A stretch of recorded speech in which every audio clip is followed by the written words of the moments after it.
Green Card-ի դիմումը կարող է դառնալ հետադարձ տոմս նոր քաղաքականությամբ ձեզ կմերժեն ուղղորդելով ներգաղթի հարցազրույցի ձեր հայրենիքում։ Սկանդալ հայտնի The Kebab Shop ռեստորանայի ցանցի շուրջ տավարի քյուֆտա ուտելուց հետո երեխաներ են հոսպիտալացվել։ Հարավային Կալիֆոռնիայում քիմիական տագնապ է, վտանգավոր նյութով լցված բակը կարող է ցանկացած պահի պայթել, հազարավոր մարդկանց տարհանման հրահանգ է տրվել։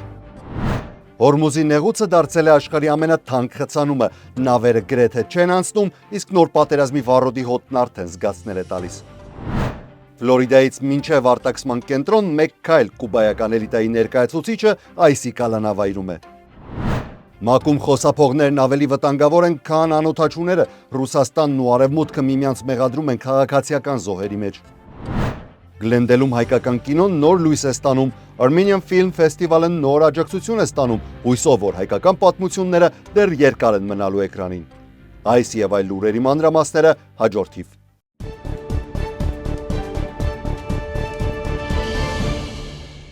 ԱՄՆ գլխավոր լուրերի ցուցադրման հովանավորն է Vivaldi Catering-ը։ Vivaldi Catering բազմազան փաթեթներից առաջատար ընտրությունը։ Փաթեթ ընտանեկան 5-ից 6 անձի համար ընդամենը $150 plus tax։ Ընտանեկան եւ մեծ հավաքույթների համար հատուկ փաթեթ 10-ից 12 անձի համար ընդամենը $300 plus tax։ Vivaldi Lunch փաթեթ 10-ից 12 անձի համար ընդամենը $150 plus tax։ Ընտրեք ձեր ճաշակին համապատասխան կոմբոն։ Vivaldi Catering համի, որակի եւ առատության առաջատարը։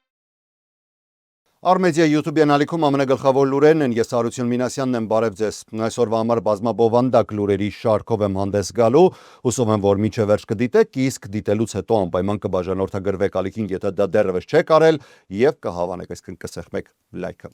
Սկսենք օրվա գլխավոր եւ անկասկած նաեւ սենսացիոն լուրի մասին, Green Card-ի թեման է դա։ Միացյալ Նահանգներում այլևս ձեզ կարող են մերժել եւ հետ ուղարկել ձեր երկիր, որպեսզի ներգաղթի գործընթացը անցնեք ձեր հայրենիքում։ Այսօր Միացյալ Նահանգների ներգաղթի ծառայությունը USCIS-ը նոր քաղաքական հուշագիր է հրապարակել, որով հայտարարում է երկրի ներսում կանաչ քարտ ստանալը պետք է դիտարկվի որպես բացառություն, ոչ թե սովորական ճանապարհ։ Խոսքը վերաբերում է այն մարդկանց, ովքեր Միացյալ Նահանգներ են գալիս զբոսաշրջային, ուսանողական կամ ժամանակավոր աշխատանքային վիզաներով ու հետո փորձում են երկրի ներսում փոխել իրենց կարգավիճակը, ստանալով մշտական բնակության իրավունք։ Ամենամեծ աղմուկը ամուսնական գործերի շուրջ է, բայց այստեղ շատ կարևոր տարբերություն կա։ Օրենքն ամբողջությամբ չի վերացնում ամուսնական Green Card-ի հնարավորություն ԱՄՆ ներսում։ Նախկինում շատ ամուսնական գործեր համեմատաբար սովորական հաստատում էին ստանում, իսկ հիմա իշխանությունները կարող են ավելի հաճախ ասել գնացեք ձեր երկրում, անցեք հյուպատոսական գործընթացը։ Հատկապես ռիսկային կարող են դառնալ այն դեպքերը, երբ մարդը զբոսաշրջային վիզայով գալիս է Միացյալ Նահանգներ, արագ ամուսնանում է, անմիջապես դիմում է Green Card-ի համար։ Նոր փաստաթղթով USCIS-ը ընդգծում է, որ հիմնական ճանապարհը պետք է լինի հայրենիք վերադառնալը եւ ամերիկյան դեսպանատների կամ հյուպատոսարանների միջոցով ներգաղթային գործընթաց անցնելը։ Եթե նախկինում երկրի ներսում կարգավիճակ փոխելը շատ դեպքերում համարվում էր սովորական գործընթաց, ապա հիմա ներգաղթի սպաներին հանձնարարված է ավելի խիստ ուսումնասիրել դիմումները եւ հաշվի առնել բոլոր հնարավոր ռիսկերը։ Միևնույն ժամանակ USCIS-ը նշում է, որ որոշ բացառություններ շարունակելու են գործել։ Նոր քաղաքականությունը նաև մեծ անհանգստություն է առաջացրել այն մարդկանց շրջանում, որոնց դիմումները դեռևս քննության փուլում են, եւ նրանք երկար տարիներ գտնվում են Միացյալ Նահանգներում։ Փաստաթուղթը չի ասում, որ բոլոր ընթացիկ գործերը մերժվելու են կամ մարդիկ պարտադիր պետք է հեռանան երկրից, սակայն այն հստակ ցույց է տալիս, որ ԱՄՆ ներգաղթի ծառայությունը պատրաստվում է ավելի խիստ կիրառել իր իրավասությունները, որոշելու թե ով կարող է մնալ եւ ով պետք է անցնի գործընթացը իր երկրում։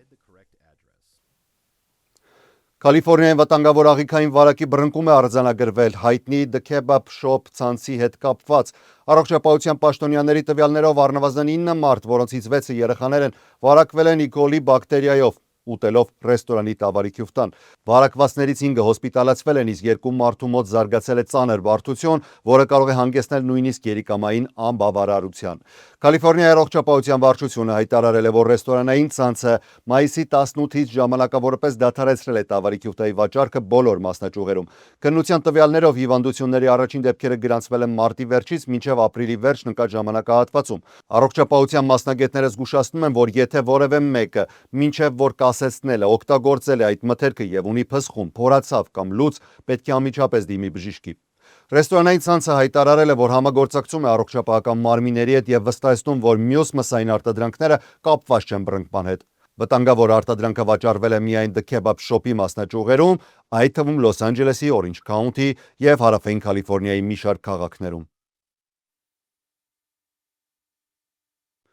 Հարավային Կալիֆոռնիայում վտանգավոր քիմիական արտահոսքի պատճառով շուրջ 40,000 մարդ հայտնվել է տարհանման հրահանգների տակ, իսկ մի շարք դպրոցներ փակվել են, դեպքը տեղի է ունեցել Garden Grove քաղաքում գտնվող ավիացիոն արտադրամասում, որտեղ պայստայի մեծ բակը սկսել է արտանետել թունավոր գոլորշիներ։ Բաքում պահվում էր 6-ից 7,000 գալոն մեթիլ մետակրիլատ, խիստ դյուրավառ և վտանգավոր քիմիական նյութ, որն օգտագործվում է պլաստիկ ավիացիոն մասերի արտադրության համար։ Հրշեջ ծառայության տվյալներով բակը գերտաքացել է և այժմ կա երկու հիմնական վտանգ։ Այն կարող է կամ ճաքել ու մեծ քանակությամբ քիմիական նյութ արտանետել տարածք, կամ պարզապես պայթել։ Տարհանման հրահանգներ են տրվել ոչ միայն Garden Grove-ում, այլ նաև հարակից մի շարք քաղաքներում՝ Անահեյմում, Սայփրեսում, Սթենթոնում, Բուենա Պարկում և Վեսթմինսթերում։ Փրկարարները տարածքում ավազապարկերով պաշտպանիչ պատնեշներ են ստեղծել, որպեսզի հնարավոր արտահոսքի դեպքում քիմիական նյութը չհասնի ջրահեռացման համակարգերին, կետակներին, անգամ նույնիսկ օվկիանոսին։ Իշխանությունները հայտնել են, որ սկզբում հաջողվել էր վերահսկել վնասված բաքերից մեկը,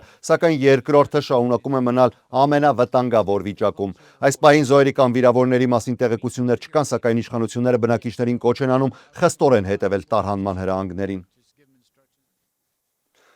Միջազգային այսպես հարաբերությունների մասով Միացյալ Նահանգներն ու Իրանը դեռևս փակուղու մեջ են։ Կողմերը չեն կարողանում համաձայնության հասնել հիմնական հարցի շուրջ, որոնց թվում է Հորմուզի նեղուցի վերահսկողությունը, Իրանի հարստացված ուրանի պաշարների ճակատագիրը։ Չնայած նրան, որ Միացյալ Նահանգների պետքարտուղար Մարկո Ռուբիոն ասել է, որ բանակցություններում որոշ դրական նշաններ կան, Թեհրանը շարունակում է կոշտ դիրքորոշում պահպանել։ Իրանական աղբյուրները հայտնել են, որ ղեկավարությունը հրահանգել է ուրանի ամբողջ պաշարը պահել երկրի ներսում և չհանձնել արտաքին վերահսկողության։ Միացյալ Նահանգների նախագահ Դոնալդ Թրամփի խոսքով Վաշինգտոնը վճռական է վերահսկողության տակ վերցնել Իրանի բարձր հարստացված ուրանը, թեև Իրանը պնդում է, որ իր ուրանի պաշարները բացառապես խաղաղ նպատակների համար են և որևէ ռազմական նպատակ չեն հետապնդում։ Թեհրանը նաև հայտարարել է, որ պատրաստ է վերաբացել Հորմուզի նեղուցը այն երկրների համար, որոնք կհամաձայնեն Իրանի պայմաններին և չի բացառվում, որ որոշ նավերի համար վճարներ սահմանվեն։ Որոշ նավեր շարունակում են անցնել նեղուցով, բայց դրանց թիվը շատ փոքր է համեմատած պատերազմի սկսվելուց առաջ օրական ծավալների հետ։ Դիվանագիտական ջանքերը նույնպես շարունակվում են։ Պակիստանը փորձում է միջնորդի դեր ստանձնել, սակայն առաջընթացը բավական դանդաղ է։ Թրամփը նաև հայտարարել է, որ պատրաստ է կրկին հարվածներ հասցնել Իրանին, եթե Թեհրանից ճիշտ պատասխաններ չստանա։ Իրանի արտաքին գործերի նախարար Աբբաս Արաղչին իր հերթին հայտարարել է, որ Իրանը պատրաստ է և դիվանագիտության, և հնարավոր բախման։ Նա ընդգծել է, որ եթե պետության շահերը պահանջեն բանակցություններ, Իրանը կմտնի այդ գործընթացի մեջ, բայց ուժի դիրքերից խոսելու դեպքում երկիրը պատրաստ է ինքնապաշտպանվել։ Նախագահ Դոնալդ Թրամփը անակնկալ հայտարարել է, որ լրացուցիչ 5,000 ամերիկացի զինծառայող է ուղարկում Լեհաստան։ Այս քայլը մեծ ուշադրություն է առաջացրել, քանի որ ընդամենը մեկ շաբաթ առաջ Պենտագոնը հայտարարել էր, որ Լեհաստան ուղարկվող հազարավոր զինվորների տեղակայման ծրագիրը չեղարկվում է։ Ռուբիոն փորձել է հանգստացնել ՆԱՏՕ-ի դաշնակիցներին, ընդգծելով, որ Միացյալ Նահանգները մշտապես վերագնահատում է աշխարհում իր ռազմական ներկայությունը և զորքերի տեղակայումը կապված է գլոբալ ռազմավարության հետ, ոչ թե միայն վերջերս քաղաքական տարաձայնությունների հետ։ Նրա խոսքով Ամերիկան ունի համաշխարհային ռազմական պարտավորություններ և պարբերաբար որոշում է, թե որտեղ պետք է կենտրոնացնի իր ուժերը։ ՆԱՏՕ-ի գլխավոր քարտուղար Մարկ Ռյուտեն ողջունել է Լեհաստան լրացուցիչ զորքեր ուղարկելու որոշումը, սակայն նա նաև ընդգծել է, որ Եվրոպան պետք է աստիճանաբար ավելի ուժեղ դառնա և նվազեցնի Միացյալ Նահանգներից կախվածությունը անվտանգության հարցերում։ Սա Ռուբիոյի առաջին հանդիպումն էր ՆԱՏՕ-ի դաշնակիցների հետ այն բանից հետո, երբ Իրանի պատերազմի շուրջ լարվածությունը խոր տարաձայնություններ էր առաջացրել դաշինքի ներսում։ Վերջին շաբաթներին Թրամփը մի քանի անգամ կոշտ քննադատել էր ՆԱՏՕ-ի անդամներին, հայտարարելով, որ եվրոպական երկրները բավարար աջակցություն չեն ցուցաբերում Միացյալ Նահանգների և Իսրայելի գործողություններին Իրանի դեմ։ Նա նույնիսկ ակնարկել էր, որ Վաշինգտոնը կարող է վերանայել իր մասնակցությունը դաշինքին։ Ռուբիոն նույնպես ընդունել է, որ Միացյալ Նահանգներում տարիներ շարունակ քննարկումներ են եղել ՆԱՏՕ-ում ամերիկյան ներկայության ծավալների շուրջ։ Նրա խոսքով Միացյալ Նահանգներում մշտապես հարց է բարձրացվում, որքանով է ՆԱՏՕ-ն օգտակար հենց Ամերիկայի համար, ոչ միայն Եվրոպայի։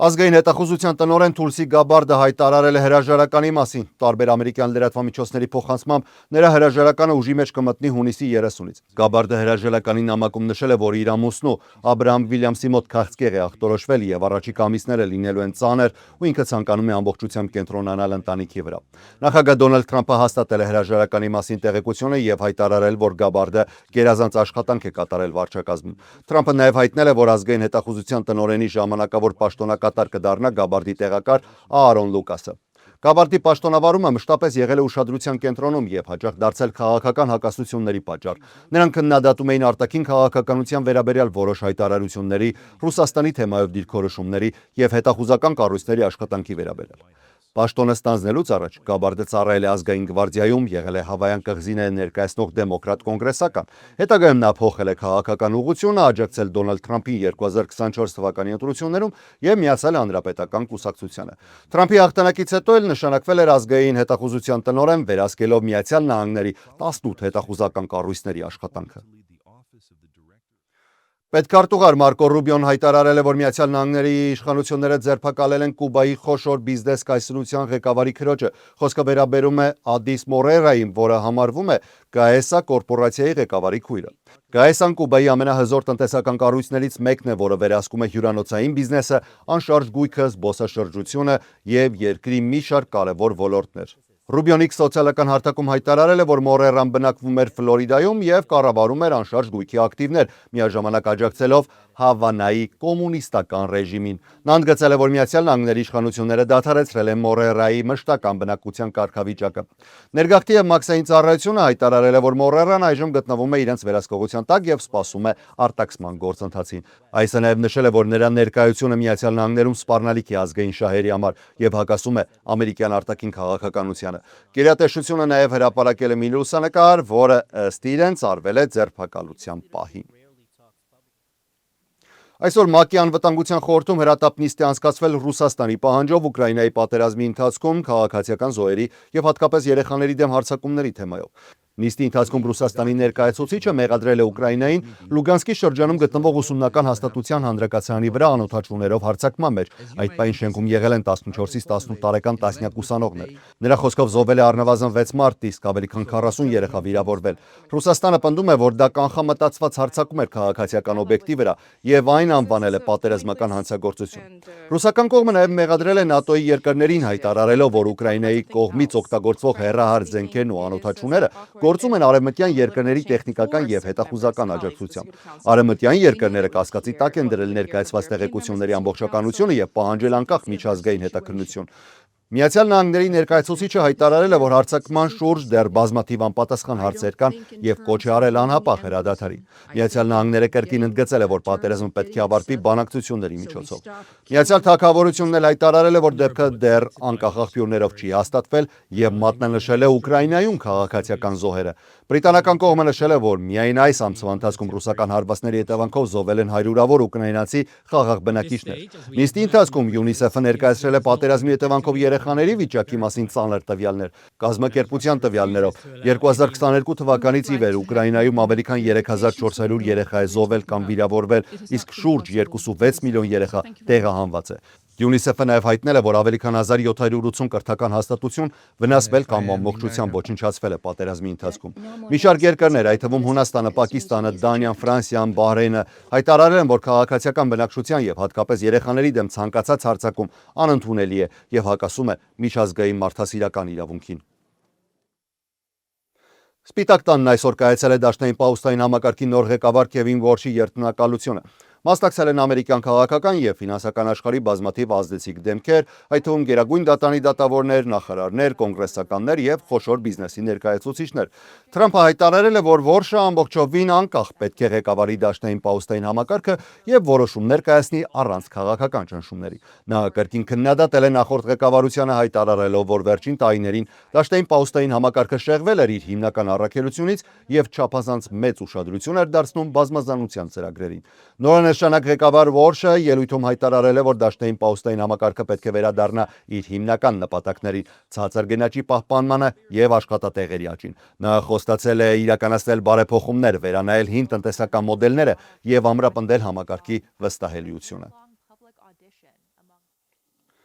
Լուրերը եզրափակենք մշակութային թեմայով։ Գլենդելի արվեստի և մշակույթի հանձնաժողովի նիստում կարևոր տեղ է զբաղեցրել հայկական մշակույթին և կինոյին վերաբերող թեմաները։ Նիստի ընթացքում Armenian Film Society-ի համահիմնադիր Արմեն Կարագլանյանը ներկայացրել է 2026 թվականի Armenian Film Festival-ը, որը կանցկացվի սեպտեմբերի 16-ից 20-ը։ Նա նշել է, որ կազմակերպությունը գործում է Գլենդելում 2015 թվականից և տարվա ընթացքում իրականացնում է ֆիլմերի ցուցադրություններ, քննարկումներ և մշակութային ծրագրեր։ Արմեն Կարագլանյանը կարևորել է նախորդ տարվա փառատոնի բացումը, որը նշանավորվել էր Շարլ Ազնավուրի մասին «Մսյո Ազնավուր» ֆիլմի Լոս Անջելեսյան պրեմիերայով։ Ազնավուրի դուստրերը Ֆրանսիայից հատուկ ժամանել էին Գլենդել մասնակցելու միջոցառմանը։ Փառատոնի ծրագրում ընդգրկված էին նաև կարճամետրաժ ֆիլմեր աշխարհի տարբեր երկրներից, իսկ առաջին անգամ ստեղծվել էր ուսանող կինոգործիչների հատուկ բաժին։ Կարագլանյանի խոսքով այժմ մեծ ուշադրություն է դարձվում երիտասարդ ստեղծագործողներին աջակցությանը։ Արվեստի և մշակույթի կոմիսար Մարկ Մարաթհայը նշել է, որ Armenian Film Festival-ը պարզապես ֆիլմերի շարք չէ,